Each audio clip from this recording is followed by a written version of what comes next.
પરમાત્મા પાસે વરદાન માગો તો એવું માગજો કે ભગવાન તમે જ્યાં રહ્યો છો ત્યાં મને લઈ જાઓ. આપણે તો ભગવાન પાસે સંપત્તિ માગીએ, દીકરાને પાસ થઈ જવાનું માગીએ, અમારો દીકરો 12માં પાસ થઈ જાય. વારે વારે માગવું પડે ને એવું કોઈ દી માગવું જ નહીં. ભગવાન પાસે વારે વારે માગવું પડે એવું કોઈ દિવસ માગવું નહીં. એકવાર માગ્યું પછી જિંદગીભર માગવાની ચાહના જ ન થાય. આવું પરમાત્મા પાસે માગી લેજો વાલા ભક્તજનો.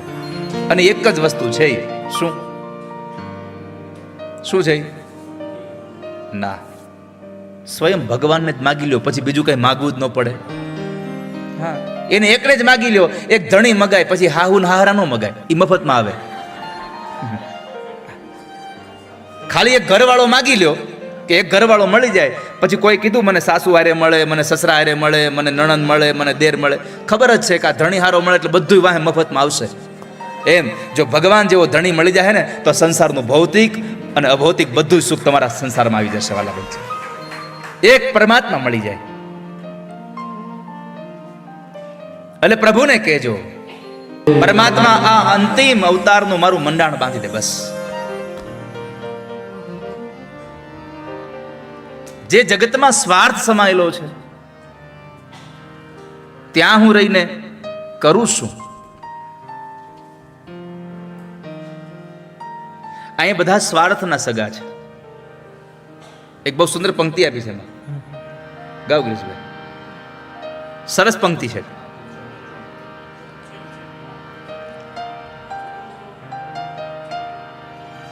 મને તો સ્મૃતિમાંથી વહી ગઈ પંક્તિ. છે તમારી પાસે? પદ છે તમારી પાસે? જો મતનમાં જા લગી છે સૌ કરે શોષણ, જો મજાતા કોઈ અહીંયા ના કરે પોષણ. જો પંક્તિ સાંભળી તમે? જ્યાં સુધી આ શરીરમાં જોમ છે ને ત્યાં સુધી બધાય પોષણ કરશે, ત્યાં સુધી બધા શોષણ કરશે. અને પછી તમારું આ શરીર જ્યારે ખાટલામાં પડી જાય કોઈ પોષણ કરતું નથી. પાણીનો ઘડો બાજુ મૂકી દે, જે પીવું તે પી લેજો.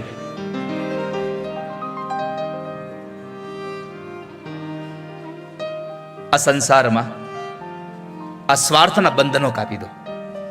ભગવાન અમારી પ્રાર્થના એટલી છે કે મતલબી દુનિયાનું જોડાણ કાપી દે બસ. અને આ સંસારનો માણસ તમારી હારે મતલબથી જોડાશે, પણ એકવાર તમે ભગવાન સાથે જોડાઈ જાઓ, ભગવાન તમારી હારે કોઈ મતલબ વગર જોડાઈ જશે. એટલે તો પરમાત્માને કીધા છે અકારણ કરુણા વરુણાલય. ભગવાન કોઈ પણ કારણ વગર કરુણા વરસાવે છે. તમે તો કોઈને કશું આપો ને તો એમાં તમારી કંઈક સ્વાર્થ સમાયેલો હોય, બાકી પરમાત્માને શું સ્વાર્થ આપણી પાસે? તો જે સંપત્તિથી આપણને મુક્તિની આશ મળે છે એ દેવી સંપત્તિ છે, અને જેનાથી આપણને બંધન મળે છે એ આસુરી સંપત્તિ છે. માટે હે પાંડવો, તમે ચિંતા ન કરશો. કેમ?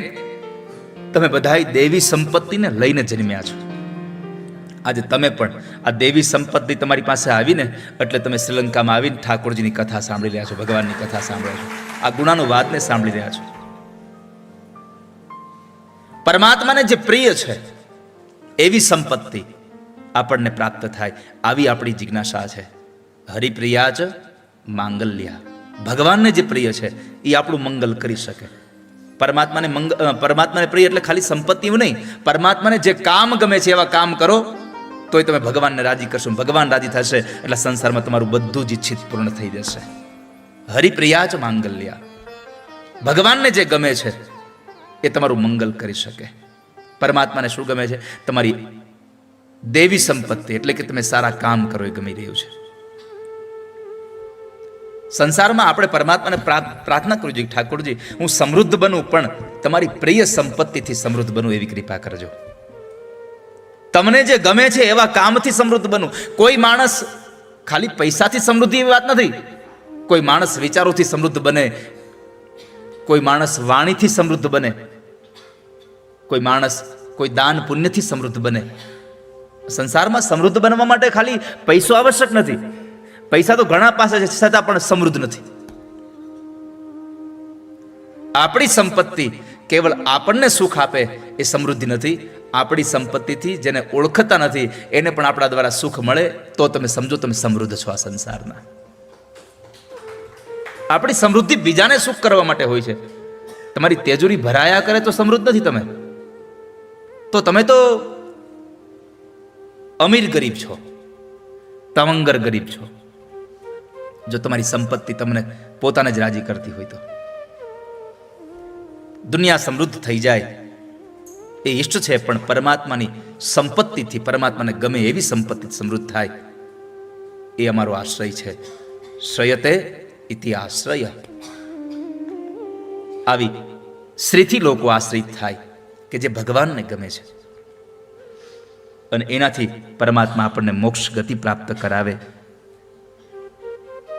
તો આપણે એવી જગ્યાએ બેઠા છીએ શ્રીલંકામાં જ્યાં દેવી સંપત્તિ છે. મેં કહ્યું એમ પહેલા તો આ ખાલી લંકા જ હતું. અહીંયા 2 વ્યક્તિ આવ્યા પછી આ શ્રીલંકા થયું. કોણ કોણ? એક સીતાજી અને ના વિભીષણ અને માતાજી 2 અહીંયા હતા પછી આ શ્રીલંકા બન્યું.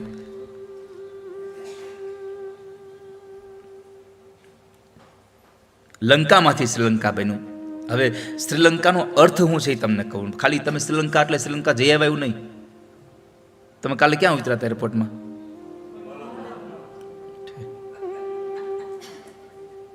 તો શ્રીલંકાનો અર્થ શું છે?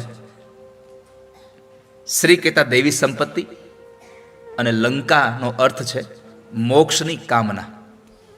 જ્યાં બધાને મોક્ષની કામના છે, પણ એ મોક્ષ શેનાથી મળે?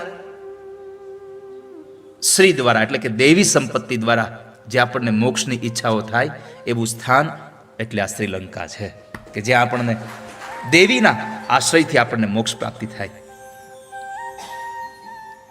શ્રીની પ્રાપ્તિ થાય ને તમને એટલે દુઃખમાં તમને સુખ પ્રાપ્ત થાય. જેને શ્રીની પ્રાપ્તિ થઈ હોય, જ્યાં દુઃખનો સમય હોય તો છતાં સુખની અનુભૂતિ થાય.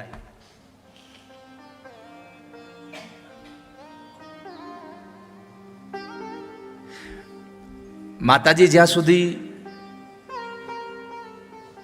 લંકામાં નહોતા આવ્યા ત્યાં સુધી લંકાના લોકોને શોક જ હતો. પણ જેવા માં અહીંયા પધાર્યા આ શોક વાટિકા હતું. શું હતું? કારણ કે રાવણના રાજ્યમાં સુખ ક્યાંથી હોય? શોક વાટિકા હતું આ. પણ જેવા અહીંયા માં પધાર્યા શું થયું? અશોક વાટિકા થયું. દુઃખમાં પણ જે સુખનો અનુભવ કરે છે એના સંસારમાં કાયમને માટે અશોક વાટિકા જ રહે છે. દુઃખમાં પણ છે ને કાયમના માટે સુખનો. માં અહીંયા પ્રસન્ન જ રહ્યા. વિભીષણ પ્રસન્ન રહ્યા એટલા માટે અશોક વાટિકા થયું. જેને સતત ગુરુજી મને આજે એક વાત કરતા હતા કે અશોક નામનું વૃક્ષ છે અને અશોક એટલે આમ તમે જોવા જાવ તો આસોપાલવ. પણ અત્યારનું માતાજી એ અશોક વાટિકાના એ અશોકના વૃક્ષ નીચે બેસી એના છાયામાં બેસી અને અહીંયા શ્રીલંકામાં રહ્યા. હવે આપણને વિચાર આવે કે આ આસોપાલવ હોય તો હવે એ તો આમ ઊભું, તો એનો છાંયો ક્યાં જાય? પણ જે અત્યારે શંકુ જેવા જે થાય છે એ આસોપાલવની વાત નથી. જે વૃક્ષની જેમ ફેલાય છે એવો જે આસોપાલવ, એ અશોક વાટિકામાં ગુરુજી કહેતા કે એ અશોક વાટિકામાં એવું એ અશોકના વૃક્ષને એવું હોય કે જેમ એને કોઈ લાત મારે એમ એના ફૂલ ઉગડે. એને લાતો પડે, એને એને એને એને વારંવાર લાત મારવામાં આવે પછી એને ફૂલ ઉગડે. એમ આ સંસારમાં દુઃખમાં બેઠા પછી પણ જે માણસ સુખનો જ અનુભવ કર્યા કરે એના દુઃખની આ સંસારમાં અનુભૂતિ થાય જ નહીં કોઈ દિવસ. જેને સુખનો જ અનુભવ થતો હોય, દુઃખને યાદ જ ન હોય દુઃખ શું છે. તો આ શોક વાટિકાને પણ અશોક વાટિકા થવું પડ્યું કારણ કે દેવી સંપત્તિ પધાર્યા. નહીં તો અહીં રાવણ બધાને રડાવતો જ તો રોજ. અને આમ પણ રડાવે ઈ રાવણ અને રમાડે ઈ આપણો રામ.